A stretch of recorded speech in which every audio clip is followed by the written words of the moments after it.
அரவணாக்ஸ் நேயர்களுக்கு அன்பான வணக்கங்கள். நேற்று எபிசோட்ல நடந்த இன்னொரு சுவாரஸ்யமான விஷயத்தை பற்றி தான் இந்த வீடியோவில் நம்ம பேச போகிறோம். அதாவது ராணுவோடைய எவிக்ஷனுக்கு முன்னாடி ராணுவை எங்கெங்கெல்லாம் வந்து அவர் தாக்கியிருக்காரு அப்படிங்கிற ஒரு விஷயத்த நம்ம பார்க்கணும். அதாவது ஒரு இடத்துல விஜய் சேதுபதி அவர்கள் என்ன பண்ணுறாங்க, அவருக்கு கிளியராக தெரிஞ்சு போச்சு ராணுவ இந்த வீட்டுக்குள்ளே இத்தனை நாளாக எப்படி சர்வை பண்ணிட்டு இருந்தாரு அப்படின்னு சொல்லி கிளியராக தெரிஞ்சு போச்சு. சரிங்களா? ஏன்னா பிஆர் அப்படிங்கிற ஒரு விஷயத்தை வச்சுக்கிட்டு இவனுங்க வெளியில் என்ன மாதிரியான அட்டூழியம் பண்ணுறாங்க, என்ன அராஜகம் பண்றாங்க அப்படிங்கிற ஒரு விஷயத்தை தொடர்ச்சியா நம்ம பேசியிருக்கோம். இதை அவர் வந்து பார்த்துட்டாரா என்னன்னு தெரியல. நேற்று ராணுவ போட்டு பிரின்னு பிரிச்சாப்புல. ராணுவம் மட்டும் பிரிக்கல, ராணுவக்கு ஆதரவா கை தட்டுறதுக்கு ஒரு கூட்டம் வந்துச்சுல. ஒரு பையன்லாம் பெங்களூர்ல இருந்து வந்தானாமா, ராணுவ பார்க்கறதுக்காகவே பெங்களூர்ல இருந்து வந்தானாமா. ஒரு விஷயம் கூட கேள்விப்பட்டாங்க, சௌந்தர்யாவுக்காக வர்றவங்களுக்குலாம் வந்து அக்கௌண்ட்ல 500 ரூபா கிரெடிட் ஆகும். அந்த கை தட்டுறதுக்குன்னு வராங்க இல்லை, எல்லாருக்கும் 500 ரூபா கிரெடிட் ஆகும் அக்கௌண்ட்ல.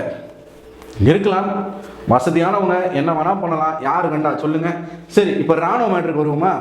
அதாவது ஒவ்வொருத்தரையா வந்து எழுப்பி நிற்க வச்சு சில விஷயங்களை அவர் கேட்கும் பொழுது, ராணுவ எழுப்பி நிப்பாட்டும் போது அங்கே பயங்கரமான கிளாப்ஸ். நல்லா நீங்கள் யோசிச்சு பார்த்தீங்கன்னா இந்த வாரம் முழுக்க ராணுவம் விளையாடவே இல்லை. ஒரே ஒரு டாஸ்க்கு, அந்த பெல் டாஸ்கில் மட்டும் அங்கே போய் லூஸ் தனமாக ஒரு விஷயத்த பண்ணாப்புல. மற்றபடி எதுலையுமே பெருசாக ராணுவம் வந்து பார்ட்டிசிபேட்டே பண்ணலை. அந்த மன்றம் டாஸ்கில் கூட வந்து அவர் வந்து சும்மா வெளியில் தான் நின்றுட்டு இருந்தாப்புல.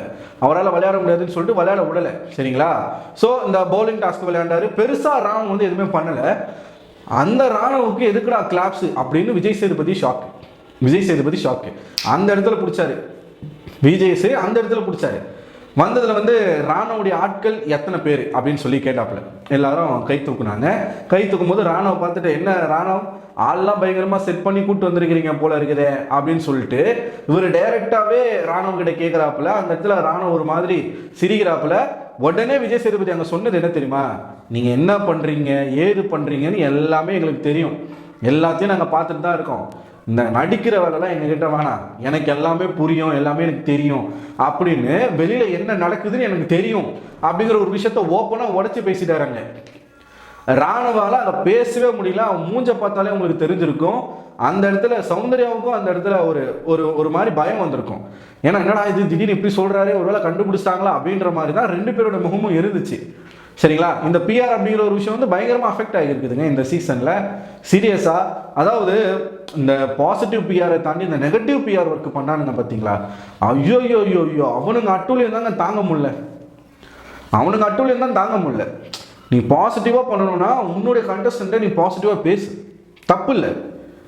ஆனால் நெகட்டிவாக ஒருத்தவங்களை நீ வந்து பேசுகிறன்ற பேரில் எவ்வளவு தரக்குறைவாக பேச முடியுமோ அவ்வளவு தரக்குறைவாக பேசுகிறாங்க. இதெல்லாம் அவர் பார்த்துருக்கிறார் போல இருக்குது. பொங்கிட்டாரு. ராணுவுக்கு கரிசனமே கிடையாது. ராணுவ வச்சு லெஃப்ட் ரைட்டுன்னு வாங்குறாப்புல விஜய் சேதுபதி. நீ எவ்வளோ பெரிய ஆளாக வேணா இரு, எனக்கு அதை பற்றி கவலையே கிடையாது. நீ உனக்கு என்ன வேணா இன்ஃப்ளூயன்ஸ் இருக்கட்டும், எனக்கு அதெல்லாம் பற்றி கவலையே கிடையாது. நீ வெளியில் இந்த மாதிரி ஆள் செட் பண்ணி நீ வேலையை பார்க்குறியா, நீ எல்லாம் ஒரு மனுஷனே கிடையாது அப்படிங்கிற ஒரு ஸ்டேஜுக்கு அவர் வந்துட்டார். அதனால தான் நேற்று ராணுவ போட்டு அந்த போல பொழந்தாப்புல. வெளியில் வரும்போது கூட பயங்கரமாக கலாச்சிருப்பார். ராணுவுடைய கார்டை காட்டுறாங்களா, ரொம்ப கான்ஃபிடென்ட்ல இருந்தார். ராணுவ போகமாட்டேன், நான் தான் டைட்டில் வின்னர் சொல்லிட்டு ரொம்ப கான்ஃபிடென்ட்ல இருந்தாப்புல. அதை உடச்சு விட்டாங்க. இந்த பக்கம் ராணுவ வந்து வெளியில் வர சொன்ன பிறகு இந்த பக்கம் ஆடியன்ஸ் கிட்ட கேட்குறாங்க. ஏன்னா அதுக்கு முன்னாடி தானே எல்லாரும் கை தட்டினாங்க, கிளாப்ஸ் பண்ணாங்க. ராணுவுடைய ஆட்கள்லாம் யாருப்பா, ராணுவுடைய ஆதரவாளர்கள்லாம் யாரு, எங்கே இருக்கீங்க அப்படின்னு கேட்கும்போது அங்கங்கே வந்து கை தூக்குறாங்க. கை தூக்கும் போது என்ன ஆச்சு அப்படின்னு கேட்டாப்புல. உடனே அங்கே இருக்கிறவங்க வந்து சொல்கிறாங்க, ஏன் ஓட்டு போட்டிங்களா அப்படின்னு கேட்கும்போது, போட்டோம் சார். ராணுவம் மிஸ் பண்ணுவீங்களா, ராணுவம் வெளில வந்தது உங்களுக்கு வந்து பிடிக்கலையா? ஆமாம் சார். ஏன் அழுவுறீங்க, கஷ்டமாக இருக்குதா? ஆமாம் சார். சரி, ஒன்று பண்ணுங்க, ராணுவம் வெளில வருவார்ல, ராணுவ கிட்ட போய் பேசுங்க. பின்னாடி இருக்கிறவங்களாம் உளுந்து சிரிக்கிறாங்க. மனுஷ லிட்டரலாக அவங்களை செய்கிறாப்புல. ராணுவம் வருவார்ல, ராணுவ கிட்ட போய் பேசுங்க, போய் சொல்லுங்க, உங்கள் ஆதரவை தெரிவிங்க. பாவம், அவர் வந்து சந்தோஷமாக நினைப்பார் இல்லையா, நமக்கு இத்தனை பேர் சப்போர்ட் பண்ணியிருக்கிறாங்கன்னு சொல்லிட்டு நினைப்பாங்க இல்லையா, அதனால் போய் பேசுங்க அப்படின்னு சொல்லிட்டு போயிட்டாருங்க. அந்த 3 பசங்களை காமிச்சிருப்பாங்க. அந்த 3 பசங்க மூஞ்சி நீங்கள் பார்த்தீங்களா? அப்புறமா ராணுவம் வந்த பிறகு ராணுவம் வந்து ஸ்டேஜில் நிற்க வச்சு பேசிக்கிட்டு இருக்காங்க. அப்போ தான் ஒரு பையன் பெங்களூர்லேருந்து வந்தேன், அவன் ஆளை பார்த்தீங்களா, பெங்களூர்லேருந்து வரான். அவன் என்னன்னா கலரா அறிவு. பெங்களூருன்னும் போதே நீங்க புரிஞ்சிருக்கணும் மக்களே, ராணுவுடைய சொந்த ஊர் பெங்களூர் தான். அவரு ஒரு கன்னடர். ஸோ அவங்க சொந்த ஊர் பெங்களூர். அங்க இருந்து வராங்களாமா. ஏன் அவங்க சொந்தக்காரனா இருக்காதா? அது உடனே பெங்களூர்ல இருந்தா ப்ரோ, என்ன ப்ரோ சொல்றீங்க, என்னடா நீ சாக்க குறைன்ற மாதிரி தான் இருக்கு எங்களுக்கு. விஜய் சேதுபதி அங்கேயே பிடிச்சிட்டாப்புல. ஒரு மாதிரி மனுஷன் வந்து சிரிச்சு ஒரு சிரிப்புலேயே பல பேருக்கு பதில சொல்றாருங்க. அப்படிதான் ஜாக்லின் எவிக்ட் ஆகணும்னு சொன்ன ஆட்களுக்கு சிரிப்புலேயே ஒரு பதில் சொன்னாப்புல. இங்கே அதே தான். உடனே ராணுவ பார்த்தீங்களா அந்த இடத்துல விஷாலிகிட்டலாம் பேசும்பொழுது, நம்மலாம் கண்டிப்பாக இண்டஸ்ட்ரியில் பெரிய ஹீரோஸாக வரணும்டா, அண்ணனுடைய ஆசையுடனே வருவீங்க, நல்லா வருவீங்க அப்படின்னு சொல்லி விஜய் சேதுபதி அவர்கள் வந்து பேசியிருப்பாங்க. ஸோ இந்த சீசனில் பிஆர்களுக்கு பயங்கரமான ஒரு செருப்படியை ஒரு ஹோஸ்டாக இருந்து கொடுத்துருக்கிறார். அது வந்து பெரிய விஷயம். போன சீசன் வரைக்கும் கமலஹாசன் அவர்கள் பண்ணாத ஒரு விஷயத்த விஜய் சேதுபதி அவர்கள் பண்ணியிருக்காங்கன்னு தான் நான் நினைக்கிறேன் சீரியஸாக. இது வந்து யாருக்கு ஒரு மிகப்பெரிய எச்சரிக்கை அப்படின்னு பார்த்தீங்கன்னா, சௌந்தர்யாவுக்கு ஒரு மிகப்பெரிய எச்சரிக்கையாக நான் பார்க்குறேன். ஏன்னா 2 பேரும் சேம் பிஆர் டீம் தான், 2 பேரும் ஒரே காசு, ஒரே டெய்லர், ஒரே வாடகை அப்படின்ற மாதிரி தான். ஸோ இப்போ என்ன ஒரு விஷயம்னா, இப்போ ராணுவ எவிக்ட் ஆகிட்டாப்புல. ராணுவ வெளியில் இந்த வீட்டுக்குள்ளே இருக்கும்போது வரைக்கும் ராணுவ எனக்கு யாருன்னே தெரியாதுன்னு சொன்ன சௌந்தர்யா ஆக்சுவலாக அவங்க வெளியிலேயே பேசியிருக்காங்க. நண்பர்கள் தான், ரொம்ப நெருங்கிய நண்பர்கள் தான், பேசி வச்சுட்டு தான் இந்த ஷோக்கு வந்திருக்காங்க. நான் உங்ககிட்ட சண்டை போடுவேன், நீ என்கிட்ட சண்டை போடு. பாருங்க, சௌந்தர்யாவுடைய ஃபீமேல் வெர்ஷன் எப்படியோ அப்படிதான் ராணுவோடைய மேல் வெர்ஷன் மாதிரி இருக்கும். இது ஆம்பளை பொம்பளை அவ்வளோதான் வித்தியாசம். மற்றபடி 2 பேருடைய குணாதிசயமும் ஒன்று தான். எதனா ஒன்று கிறுக்குத்தனமாக பண்ணி நம்ம எதனா ஒன்று தெரியணும் அப்படிங்கிறதுக்காக தான் பண்ணுவாங்க, சரிங்களா? ஸோ இது எல்லாமே வெளியில் அவங்களுக்கு சொல்லி கொடுக்கப்பட்ட விஷயங்கள். சும்மா இருக்கக்கூடாது, எல்லாரும் ஒரு ரூட்டில் போனால் நீ இன்னொரு ரூட்டில் போ, அது ஈஸியாக ரீச் ஆகும். இந்த நெகட்டிவ் பப்ளிசிட்டி இருக்கு இல்லையா, அது ஈஸியாக ரீச் ஆகும். ஸோ அந்த மாதிரி பண்ணுங்கன்னு சொல்லி அனுப்பியிருக்காங்க. வீட்டுக்குள்ளே வந்ததுமே நீ யாரு நான் யாருன்னு தெரியாத மாதிரி இவங்க போட்ட சண்டை, அதுக்கப்புறமா அதை உட்கார வச்சு எக்ஸ்போஸ் பண்ணதெல்லாம் நம்ம பார்த்தோம்.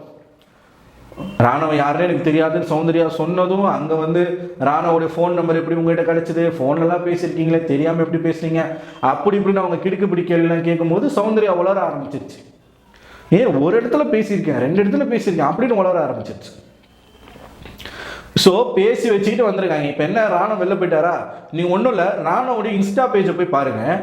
முழுக்க சௌந்தர்யாவுக்கு சப்போர்ட் பண்ணின போஸ்ட் அவருடைய அஃபிஷியல் இன்ஸ்டா பேஜில்.